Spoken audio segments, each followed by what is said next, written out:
গর্ভাবস্থায় মিরকা মাছ খেলে নাকি গর্ভের সন্তান প্রতিবন্ধী হয়, বিষয়টা কতটুকু শরীয়ত সম্মত? সম্পূর্ণ কুসংস্কার, ভিত্তিহীন এবং ভুয়া।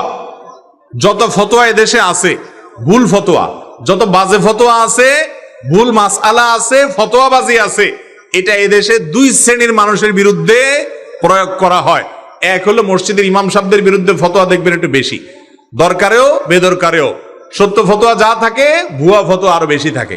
আর আরেকটা হলো মহিলাদের বিরুদ্ধে যে কত ফতোয়া, মিরকা মাছ খেলে গর্ভের সন্তানের নাকি ক্ষতি হইতে পারে, তাহলে যেই বেটার ছেলে ওই বেটা খেলে ক্ষতি হবে না কেন? পুরুষ খাইতে পারবে কিন্তু মহিলার ব্যাপারে ফতোয়া। এরকম ভুল ফতোয়া, ভিত্তিহীন ফতোয়া অনেকটা আমাদের দেশে আছে।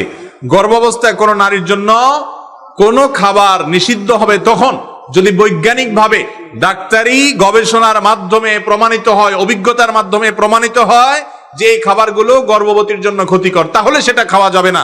কিন্তু মিরকা মাছের পরে এরকম কোনো কথা নাই, অতএব এগুলো খাওয়াতে কোনো অসুবিধা নাই।